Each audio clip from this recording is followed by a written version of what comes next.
to All Things Sweet and Neat, a channel about baking and a love for all things sweet. So today is Saturday, so you know what that means. It's baking day. I am actually going to be making a cake for a customer who I went to church with, and her husband likes coconut pineapple layer cake. And so I am going to be making a coconut pineapple layer cake for the very first time. I want to say, give a quick shout out to Grandbaby Cakes. It's a Black-owned business, and that's where I got the recipe from. It's a very intricate recipe, a lot of moving parts to this recipe, so we're going to go through that process together.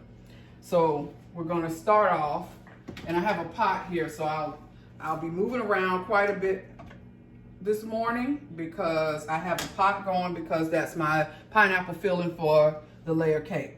So we're going to start off by combining our 1 cup of butter, which is 2 sticks of butter, and a 1/3 cup of oil.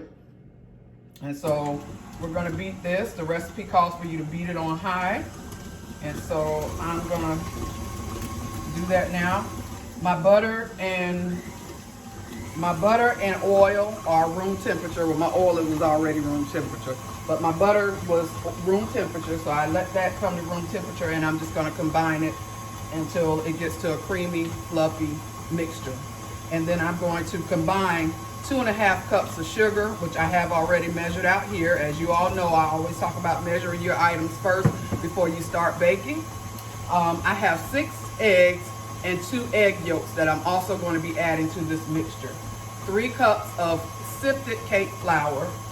I'm going to be using sour cream, 1 cup of sour cream, a teaspoon of vanilla, a half a teaspoon of coconut extract, and my secret ingredient, which is not in the recipe, is half a teaspoon of pineapple extract. Also, you have to have 1 teaspoon of baking powder and a teaspoon of salt. So I have all of that here. What I have on the pot going is my pineapple filling. And so this says to let it simmer for 8 to 10 minutes. So I have that going because it has to cool to put in the cake. So it looks like this is coming out to a white, yellowish, pale yellowish color. And so I'm going to be waiting for that to fully incorporate before I get started with adding my other ingredients.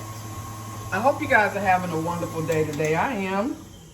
I'm excited about making this cake because my customer said she had a lot of faith in me, although I've never made this cake before.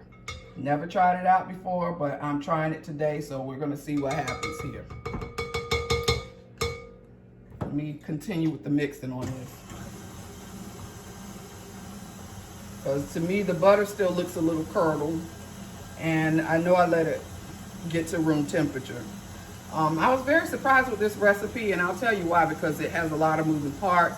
We have a cream cheese frosting that I'm going to be doing with then adding the coconut to it. So we're going to have a lot of moving parts this morning.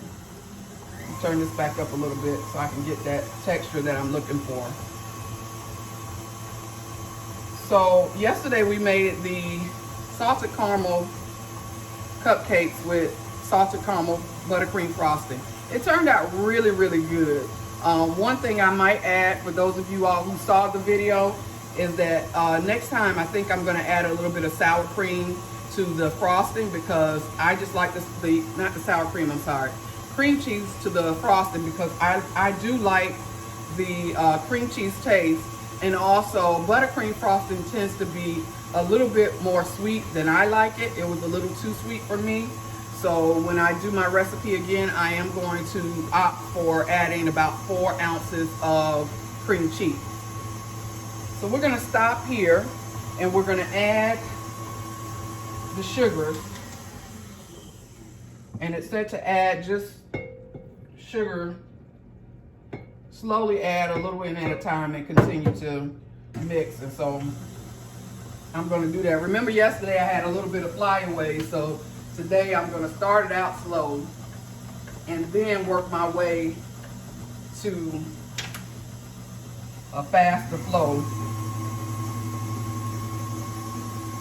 as the recipe calls for a faster flow. I don't know a whole lot about Granberry Baby Cakes, but she's been in business for quite some time in the baking and cooking industry. And so she has a lot of great recipes. And so I figured I'd try this one because it was more of a home feel. And so we'll see how this works out today. All right. I am adding the remainder of my sugar. And then I'm going to stop because it looks like it's fluffing up pretty well. And I think that's what I'm supposed to have here. I'm going to start adding my eggs.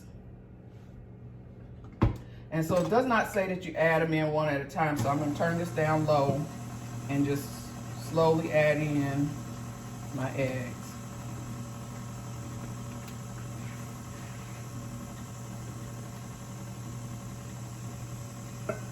Okay, that's 6 eggs with the egg whites and the yolk. And then you want to add in 2 additional egg yolks, which I'll do that once this is well combined. And this cake actually is supposed to, with the egg yolks, make the texture a little bit more silky. And so I am hoping that I will get the same results. Once we get this combined, then what I'll be doing is putting it in the oven for about 27 minutes. It said do not overbake this cake, so it's saying 27 to 32 minutes. And that's about much as I'm going to do with that. Let me check on my filling mixture. It looks like it's coming along fine. 2 cups of pineapples, crushed pineapples in their juice. And that's about a 1 nice size can. And then you also add a teaspoon of lemon extract. You also add a teaspoon of vanilla and a 1/2 cup of sugar and 2 tablespoons of butter. So that's all in this pot right here, and it's actually just combining. You're gonna actually heat this, cook it about 8 to 10 minutes. And so that's what I'm doing right now. I turned it down a little bit because I don't want it to overcook while I'm doing this. So we have our eggs combined. Next step is the sifted flour. And this is cake flour, not just regular flour, which I was surprised that the cake flour needed to be sifted, but according to the recipe, and I'm going to try to go straight by the recipe this time, you sift this flour. So I've already done that. And the recipe also calls for you to do this in 2 parts, not in 3 parts, because it doesn't require, there is no like milk or buttermilk in this recipe. So, and it also said to make sure that your mixer is down low, so I'm going to be doing that as well. So what I'm going to do right now is just stop here. I'm going to show you what it looks like, what the mixture looks like once it's combined, and then we'll move on to the next phase of the process. To the video that I made last week, which was the coconut pineapple layer cake. I'm speaking to you today from my office because I felt like I wanted to make sure that I get all the facts correct when I provide you the information on what worked in making this coconut pineapple layer cake. I will display a photo of the results. My customer actually loved the cake. She said that her husband said it was a 10 out of 10. So I am very, very thrilled. And I'm thrilled to just bring to you what worked during making this cake. I also would suggest that you go to Grandbaby Cakes and take a look at the recipe. This is, as I mentioned before, a recipe from Grandbaby Cakes. I will say that what I did was, of course, as you all know, what I do most of the time when I'm making any recipes, I will make subtle tweaks. And so I just wanted to come on and kind of give you a little bit of information about what worked for me. The first thing I would like to do is make a correction, because in the video I mentioned that you needed baking soda. That recipe calls for 1 teaspoon of baking powder. So I want to make sure that I kind of make sure that you all are aware that it's baking powder, not baking soda. So I don't want you to say, well, she said that you use baking soda. No, you use baking powder. I will say what worked for me was that this recipe called for cake flour. I actually liked it so much because the consistency came out a lot better. You had a silkier texture. And so what I will say is that from now on, I probably will be using cake flour a little more often to make my cakes.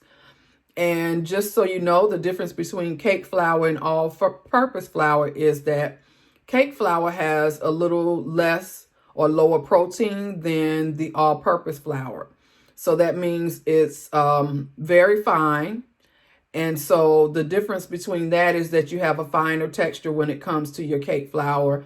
And in this particular cake, it did require that you sift the cake flour. And so I thought that that was definitely important as well, because you had less air bubbles to come up. You will get some air bubbles, and that was explained in the recipe from Grandbaby Cakes, was that you would get some air bubbles when you finish the cake, when you take it out of the oven. But cake flour definitely did work well. It actually was a lot finer than all-purpose flour, and so I may be using cake flour more often than not. I will also say that the cake actually called for oil and butter, and I would definitely say that the oil definitely did work. The cake was a lot more moist than some of my other cakes.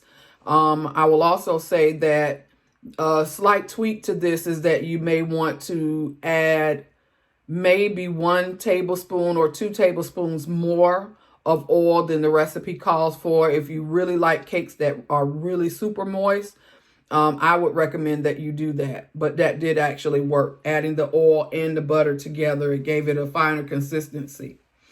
I will also say that, you know, just like I do with most of the recipes or most of the cakes that I make, I always make subtle tweaks. In this particular case, I think I had mentioned in the video that I was going to be adding the 1 tablespoon of pineapple extract or pineapple juice.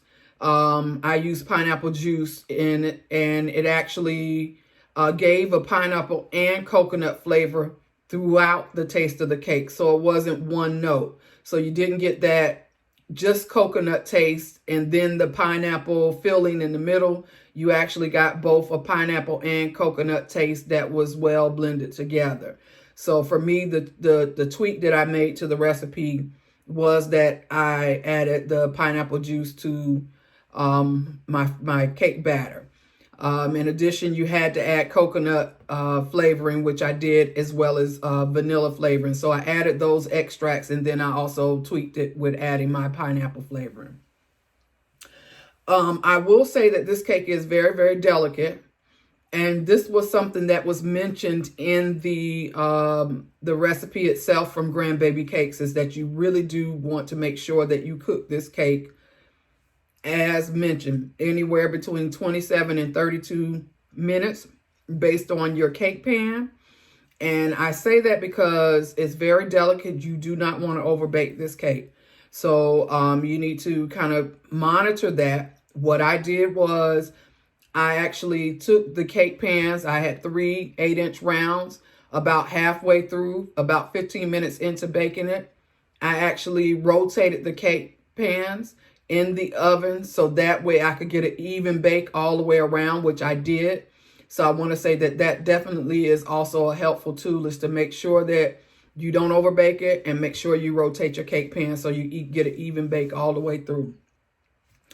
I also want to say that you want to make sure that you crumb coat your cake when you have finished cooling the cakes after they've come out of the oven. Do a crumb coat on it first, because one of the things that I noticed is that because this cake is so delicate, you get a lot of flaking. It's very, very moist, and so you do get a lot of flaking. And what worked for me was that I actually put the cake in the refrigerator for about 10 minutes or so as I was adding the cream cheese frosting in order to do a crumb coat. So I went around the cake itself, did a crumb coat, and put it in the refrigerator for about 10 minutes.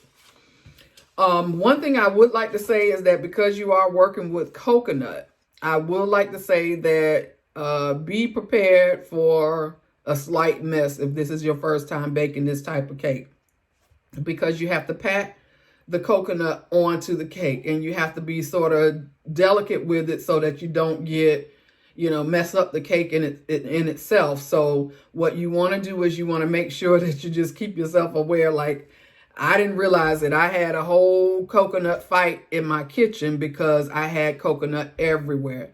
So you want to prepare your workspace to get coconut in places that you didn't think coconut would go. And so just make sure that you're just aware of that. Prepare your space if you have to put some plastic down, or if you have to clear out your whole entire kitchen table to achieve this. Just make sure it's going to be a little bit of a mess until you get that process worked out, or method of how you're going to pat the coconut on the cake. I will also say, and I mentioned this in a previous video about the toolbox for bakers, the cake belts. The cake belts worked perfectly. And I will tell you why. The layers were even. I did not have an issue with the cake being moist. They all baked at the same consistency as I mentioned before. But the cake belts really do work because you don't have to worry about trimming anything to make the layers even. You don't have to worry about them coming out lopsided. They came out evenly leveled, and none of the cakes were flat in the middle or lopsided. The only thing I do want to point out is that you will have a little bit of bubbles, which is what the recipe called for, to say that you would have a little bit of bubbles that come out with your cake. So I want to make sure that I provide that information to you. So I want to thank you all for watching. If you like my channel, please like, subscribe, and share. And with that, I will say have a wonderful day and keep baking. Take care.